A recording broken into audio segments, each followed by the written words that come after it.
Don't you always want to be the best you can be? The Frankie Boyer Show.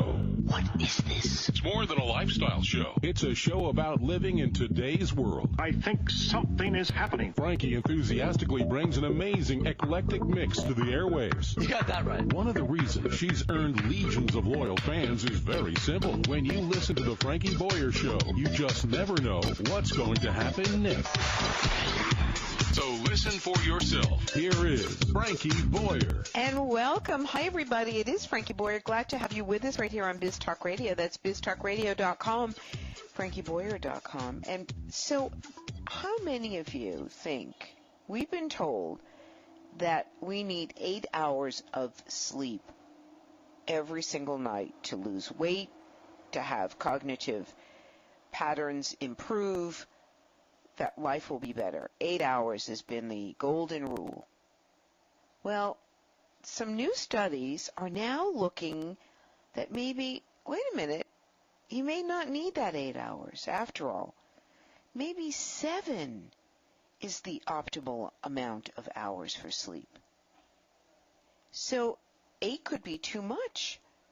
So to understand a little bit more about this, we have the president and co-founder of Advanced Brain Monitoring with us, Daniel Levendowski. And Daniel, welcome. It's so nice to have you with us. So tell us, you're a serial inventor, and you've put together a lot of technologies, but tell us how this new product, Night Shift, and tell us a little bit about what we're doing with our sleep that may be interesting for us to hear about. Well, Frankie, first, thank you for inviting me, and I would like to address the issue of the 7 or 8 hours, because I think so much of society is fixated on sleep and the importance of sleep, and in some ways that's good, but we also don't want to scare people into thinking that how much they're getting it will cause them to worry about their sleep and shift them kind of to an insomnia-like profile. So what the new studies are showing is that the window is a little bit larger for people who are what they call short sleepers, who actually sleep less than 6 hours a night, and that's about 30% of the U.S. population, or those that are really long sleepers that sleep more than 10 hours a night. Those are the ones that are really not getting sufficient or too much sleep that could have an impact on their long-term health. Okay, wait a minute. Those that, so there are 30% of the public that are either sleeping too much or too little, or did I hear you right? Yes, in a study that was just done, I believe it was on a little survey on over 50,000 individuals in 12 states, they found that approximately 30% of the population are sleeping or reporting that they sleep less than 6 hours a night, and about 4% of that survey said that they slept more than 10 hours a night. Okay, so go ahead. I have a very dear friend who's in her mid-70s, who's the most vivacious, outgoing woman, and she sleeps 5 good, solid hours of sleep a night, and that's it. She's been doing this her whole life, and I have to tell you, she's an example of how there are exceptions to every rule.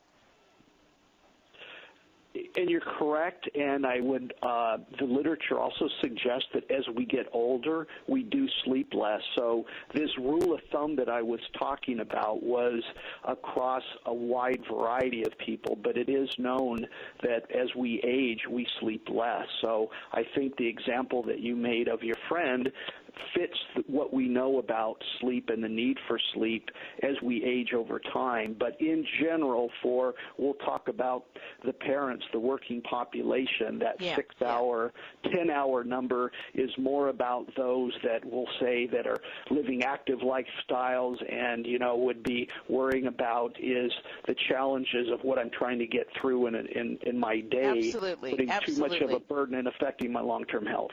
Absolutely, and I know that I'm a pretty good sleeper, and I'm in a very bad sleep pattern right now, and I was just sharing this with a friend yesterday, and again last night.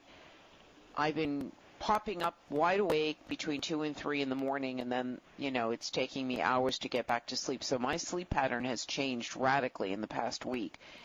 and I'm not happy about it at all. And I can tell you that, it just, and I've had to get up very early a couple of mornings for meetings and obligations to do before the show. So I have a really full crazy day, and as we all do, we're doing so much more.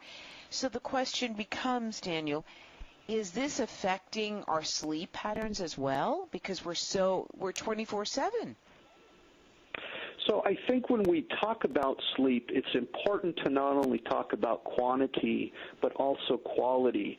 There are people who have, for example, undiagnosed sleep apnea, where the airway contracts or gets restricted when they sleep, and it generally it appears as loud snoring, or if a bed partner might notice that their bed partner stops sleeping during the night or wakes up gasping for air.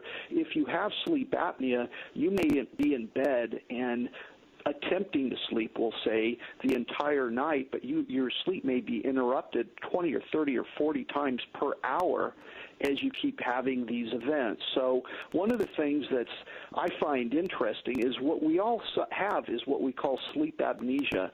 We have a very difficult way of knowing how much we're actually sleeping. So I'm with you. Over the last week, I have woken up in the middle of the night and end up going downstairs, and I have to change the room. That helps me fall back asleep. And during those periods that I have a little bit more difficulty getting really high-quality sleep, I'm less certain when I'm falling asleep and how much I'm actually asleep, because it's lighter sleep. So when it's lighter sleep, we may think we're awake and we're actually sleeping, because you kind of move in and out of sleep a little bit more than when you fall asleep and it's nice and deep. So the point is, sleep quality is just as important as sleep quantity if we're trying to manage sleep to limit its impact on long-term health consequences. So tell me about your invention. So we invented the night shift. I've been involved in sleep medicine for almost 15 years now, and one of the first things I learned as I moved into this field is that, 15 years ago, the general public's knowledge about sleep apnea it's just people didn't know about it. Now most people know what sleep apnea is. They're familiar with the CPAP unit. Some call it a Darth Vader mask that you wear, that is the most commonly prescribed therapy for sleep apnea. And what I learned very early on in my career is that a lot of patients did not want to go, especially men. They didn't want to go and get diagnosed for sleep apnea because they didn't like the therapy, or they didn't like to go because they didn't want to have to go in the lab. So one of the products we developed was an in-home diagnostic tool for sleep apnea, and that product is now the most widely used device in the United States, so patients can get diagnosed and their sleep disorder breathing measured in the home. That's really huge. Yeah, so the really second huge. product. Yeah, because if you said to me today, Daniel, that I had to get all my stuff together and go to a sleep lab tonight, I couldn't do it. I just couldn't do it. So that was kind of the first phase in our long-term goal about helping patients was, let's make it easier for them to get diagnosed. And then the second part was, but if they don't want to wear the therapy that is commonly recommended for them, then let's come up with an alternative that would be able to meet the needs of being able to manage the disorder. So when in the night shift, it's a very small, simple device worn on the back of the neck. It has a magnetic clasp in the front, so the magnets just clip together and the device stays in place, and you wear it during the night. And what it does is it begins to vibrate at a very, very low level initially, just like your cell phone would, and it slowly increases intensity until you get off your back. And the reason that this is so profound, if you would, is that when you sleep on your back, gravity has an impact on how much the airway collapses. So people will have more events, more severe events, and the severity is impacted by what happens is their blood oxygenation goes lower when they stop breathing, and that robs the brain and the heart of oxygen, and that's what causes the long-term health problem. Yeah, this is so fascinating. NightshiftTherapy.com, is that the correct website? That's correct, and it's at that location we have information for patients about positional sleep apnea. We call it positional sleep apnea. That's when you're twice as severe when sleeping We on can your run, back. Daniel, but sleeping on thank your you. This was great information and fascinating stuff. We will be back in just a moment right here on Biz Talk Radio. That's biztalkradio.com. I'm Frankie Boyer. Stay tuned.